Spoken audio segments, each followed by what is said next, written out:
Good morning children. Namaskar parents. So today we will be starting with our EVS session and it is of water in our lives.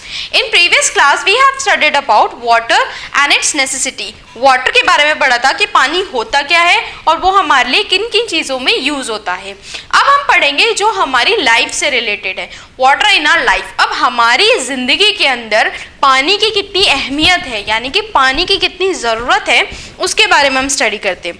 Water is essential for our life. 70% of our body in is water. It is very important to drink at least 8 to 10 glasses of water every day. अब क्या है, water हमारे life के लिए क्या है, essential need है. Essential यानी कि बहुत ज़रूरी है. आप फूड के बिना भले ही 3 दिन तक 2 दिन तक रह सकते हो, लेकिन पानी के बिना आप एक दिन भी गुजारा नहीं कर सकते, क्योंकि आपको वाटर तो चाहिए ही है. अगर आपकी बॉडी में वाटर लेवल कम हो जाएगा तो आपके लिए बहुत प्रॉब्लम हो जाएगी. पर आपको वाटर लेवल को इंक्रीज करना है, इसलिए आपको 8 to 10 ग्लासेस वाटर ऑफ पीना चाहिए regularly. Okay. From water bodies to our taps, water from rivers and lake reaches our home through pipelines. It is then stored in huge underground tanks. From there, it comes to taps in our houses. The water that comes in our taps is not very clean. It must be boiled or filtered before drinking. अब जो भी कैनालिंग से पानी आता है, हमारा जो canals river से पानी आता है, वो सारा वाटर कहाँ से आता है, वो हमारा टैप वाटर में आता है, यानी कि हमारे नल में आता है पानी, टैप में आता है. लेकिन जो टैप वाटर होता है वो सही नहीं होता है ड्रिंक करने के लिए, क्योंकि उसमें बहुत सी सारी इम्प्योरिटीज़ होती हैं जो हम अगर उसे पिएंगे तो वो क्या करेंगी, इम्प्योरिटीज़ हमारे को प्रॉब्लम कर सकती हैं. तो हमें क्या करना चाहिए, वाटर को बिफोर ड्रिंकिंग उसे फिल्टर करना चाहिए या बॉईल करना चाहिए. अब water and shape of water, इसकी वाटर की वॉल्यूम और उसका शेप क्या होता है. वाटर की वॉल्यूम होती है, water takes the shape of the container it is kept in. It has no shape of its own. More water can be stored in deep and broad container than a narrow one. अब क्या है, पानी जितना होता है ज़्यादा से ज़्यादा कंटेनर्स में स्टेव होता है और डीप ब्रॉड कंटेनर्स में रखा जाता है नैरो वन के लिए. यानी कि एक तो पानी हम किस चीज़ में रखते हैं जिसमें लीकेज ना हो, ठीक है ना. आपके घर में भी बड़े बड़े टैंक्स होते हैं, उसमें हम वाटर को स्टोर करते हैं. क्यों करते हैं, क्योंकि उसमें कोई लीकेज की प्रॉब्लम ना हो, हमें आगे चल के कोई किसी चीज़ की प्रॉब्लम ना हो. अब वाटर के यूजेस क्या कहते हैं, सबसे पहले एग्रीकल्चर. हम जो खेती बाड़ी करते हैं उसमें हमें पानी की ज़रूरत बहुत होती है. अपने घर में भी अगर आप कोई पौधा लगाते हो उसको भी तो पानी की ज़रूरत होती है. तो इसी तरीके से एग्रीकल्चर पर्पस के लिए पानी बहुत नीडेबल है. Means of transport, ship, boat, submarine move water and help in transporting goods and fee people. अगर हमारे पास वाटर है, उस पर फ्लोट करने के लिए हमारे पास शिप, बोट, सबमरीन होनी चाहिए, ताकि हम वन प्लेस से अनदर प्लेस तक के हम अपना गुड्स ट्रांसफर कर सके. Then for generating electricity, hydroelectric power stations बने होते हैं, डैम्स होते हैं जिसके अंदर से पूरा वाटर फ्लो होता है एक सीन में. और अगर हम किसी चैनलाइजिंग में करंट पे डालते हैं ऊपर से, जैसे टनल बना है, यहाँ से हम वाटर नीचे डाल रहे हैं, तो नीचे एक ऐसा सरफेस होता है जहाँ वाटर इंट्रैक्ट करके बहुत अलग से तरंगे जिसे बोलते हैं, एक अलग सी फ्लक्चुएशंस होती हैं जो हमारे को क्या प्रोड्यूस करती हैं, इलेक्ट्रिसिटी. वाटर हमें इलेक्ट्रिसिटी प्रोड्यूस करने में हेल्प करता है. देन डोमेस्टिक पर्पस, खाना बनाने के लिए, बर्तन धोने के लिए, कपड़े धोने के लिए, पानी पीने के लिए, पानी वाटर में डालने के लिए, नहाने के लिए, वॉशरूम्स के लिए, सब के लिए हमें क्या चीज़ होता है, पानी का यूज़ होता है. तो हमें डोमेस्टिक पर्पस के लिए पानी चाहिए होता है.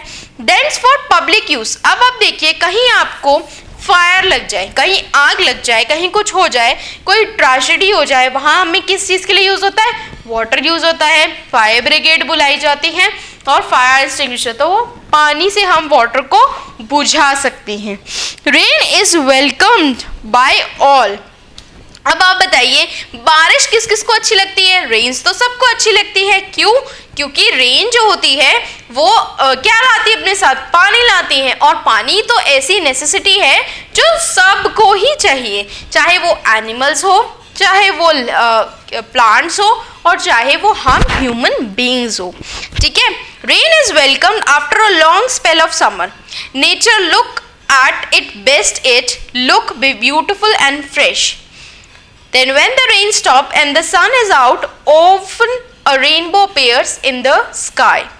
First of all, children play in rain, make paper boats and sail them in the puddles of water. यानी कि वाटर की कैनालिंग में वो पेपर बोट को फ्लोट करते हैं और बच्चे बड़े खुश होते हैं पानी एंड रेन से. Then we have peacock dance in rain. अब आप देखते हो एक ऐसी बर्ड है हमारी जो लाइफस्टाइल है उसमें 2 बर्ड्स हैं. एक बर्ड तो जो हमारी पानी ही पीती है और वो पानी में ही पानी जो बारिश का पानी होता है उसी को पी के अपनी प्यास बुझाती है. ओके. और एक ऐसी बर्ड है जो वाटर के कैनालिंग में नाचती है, यानी कि जब वाटरफॉल होता है, रेन होती है, तो वो अपने पंख फैला के डांस करती है. Insect hide themselves in the rain, birds also welcome the rain. Insect क्या होते हैं? बारिश में इंसेक्ट्स क्या होते हैं? अपने अपने घरों में घुस जाते हैं, बाहर नहीं आते हैं वो. और जो रेन होती है वो वेलकम करती है, जो बर्ड्स होती है वो वेलकम करती हैं बारिश का. Now storage of water. अब सबसे बड़ी नीड है कि हम वाटर को कहाँ कहाँ स्टोर करते हैं. There is always storage of water all over the country. Rivers pond dry up due to the heat of summer. अब आपने देखा होगा कितना टाइम बारिश के पानी, जब समर सीजन आता है, गर्मी होती है, तो पानी का जो जल स्थल होता है वो कम हो जाता है और उससे क्या होता है, हमारे पास रिवर्स पॉन्ड्स में पानी कम हो जाता है. तो हमें क्या करना चाहिए? उन वाटर्स को स्टोर करके रखना चाहिए. The growing population is resulting is more demand of water. अब जो हमारी बढ़ती हुई पॉपुलेशन है, यानी कि हमारे जितने लोग बढ़ रहे हैं, सबको पानी चाहिए, और ऐसे अगर हम पानी यूज करेंगे तो क्या होगा? पानी खत्म हो जाएगा. Water pollution is resulting in making water unfit for consumption. Man is greatly responsible for polluting water. क्या होता है?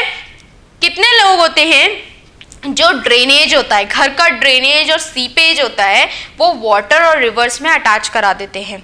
अब पानी तो वो आपका गंदगी बहा के ले जाएगा, लेकिन जो आपका पानी, वो जो वाटर जो सेफ फॉर ड्रिंकिंग है हमारे लिए, वो कहाँ जा रहा है? वो तो सारा ड्रेनेज जा रहा है, वो तो सारा गंद में जा रहा है. तो उससे क्या होगा? वाटर पॉल्यूशन होगा और हमें सेफ ड्रिंकिंग ऑफ वाटर नहीं मिलेगा. People dump bottle waste garbage etcetera in water bodies. अब क्या करते हैं? वाटर बॉडीज के अंदर हम क्या करते हैं? वो लोग डंप कर देते हैं गार्बेज, डंप बॉटल्स, ये सारी चीज़ें. Wastage of water is due to leaking taps, broken water pipe etcetera. अब पानी का वेस्टेज कैसे होता है? कोई पाइपलाइन फट गई है, ठीक है, कभी कभी सुना होगा ना आपने कि वाटर बॉक्स में से पाइपलाइन फट गई है, अब उसका कितना ही हजारियों पानी सड़क पे ऐसी बह रहा है. तो अगर उसे सही करा लिया जाए तो पानी की बचत होगी, इतना पानी नहीं फैलेगा और किसी के नीड में आएगा. Water is precious, save water. पानी हमारे लिए बहुत प्रीशियस है और हमें पानी को हमेशा सेव करना चाहिए. अब आप बोलोगे मैम कैसे सेव करें हम पानी? ठीक है ना, पानी तो पानी है, पानी तो सब गंदा हो जाता है. अब आप देखो, कभी आप यूटेंसिल्स धोते हो, मम्मी घर में यूटेंसिल्स धोती है ना, तो क्या करती है? टैप खोला, यूटेंसिल्स धोए, सारा पानी बह रहा है. ये सुनो, अब आप क्या करोगे? आप उसमें क्या, आपको क्या करना चाहिए? जो पानी आप यूटेंसिल्स को धोते हो, कुछ पानी को आप स्टोर करके रख सकते हो जिसमें आप साफ बर्तनों को खंगल लो और उन बर्तनों उस पानी को ले जाके आप प्लांट्स को दे दो. तो क्या होगा? प्लांट्स को वाटर मिल गया और हमारा वाटर क्या हुआ? रिसाइकिल हो गया, यानी कि हमारा पानी, हमने पानी की वेस्टेज नहीं करी है. आपके घर में कोई टैप खुला हो या टैप टपक रहा हो, उसको आपको बहुत जल्दी तरीके से सही करा लेना चाहिए. अब मैं कुछ पॉइंट्स बताती हूँ, जैसे कि plant more trees, it helps in conserving water. जितने आप पेड़ उगाओगे उतना ही पानी आएगा, क्योंकि जहाँ पेड़ होते हैं वहीं पानी टपकता है, बंजर जमीन पर कभी पानी नहीं टपकता है. ठीक है ना. Next is water a plant when the water leaf is in the water bottle. When you return from school, do not throw it. अब आप घर से यहाँ से जाते हो स्कूल से घर, अब जो आपके वाटर बॉटल में पानी होता है, मम्मी क्या करती है? बेसन में डाल देती है, यानी कि बर्तन धोने वाले उसमें डाल देती हैं. उसको क्या करो आप? वाटर बॉटल में जो आपका पानी बचता है उसे आप प्लांट्स में डाल दो ताकि वाटर की वेस्टेज ना हो. Collect rain water in buckets and use. अब आप देखो अपने पेज नंबर 71 में पिक्चर देख सकते हो, उसमें कितने सारे बकेट्स बाहर खुले में रख दिए हैं और क्या हो रहा है? पानी उसमें स्टोर्ड हो रहा है. आप लोग ये भी कर सकते हो कि जिन जिन के घर हैं, घर की रूफ स्लांटेड स्लोपी बनी है, उसमें आप पतनाले बोलते हैं, क्या बोलते हैं उन्हें, पतनाले, यानी कि छोटे छोटे फ्लॉक्स होते हैं टीन के, जो पानी को एक स्रोत में जाने देती है और पाइपलाइंस के थ्रू नीचे आता है पानी। वो पानी आप सारा एक पाइप के थ्रू क्या कर सकते हैं, सारा नीचे टैंक बना के उसमें स्टोर कर सकते हो, क्योंकि वो तो एक फ्रेश वाटर है। Then we can prevent this storage by reusing water, हम इसे रीयूज कर सकते हैं वाटर को।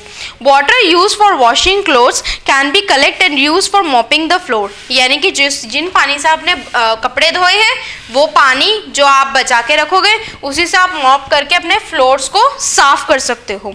Water use for washing the face and hand can be use in toilet. ठीक है, अब आप पानी, आपने अपना मुंह धोया, हैंड वॉश करें, उसी टब में कर लीजिए और वो टब का पानी आप वॉशरूम में डाल दीजिए, वो भी यूज़ हो जाएगा। Water use for washing fruits and vegetable collect and use for watering plants, मैंने यही बताया आपको। कोई घर से आपके आ रहा है, आपकी वे फ्रूट्स एंड वेजिटेबल्स मम्मी ने वॉश करे हैं, उसका जितना भी पानी बचता है उठा के आप उसे किस में डालेंगे, प्लांट्स में डालेंगे। तो होप आप इन सारी चीज़ों को फॉलो करेंगे और अपने वाटर को क्या करेंगे, सेव करेंगे। Thank you children.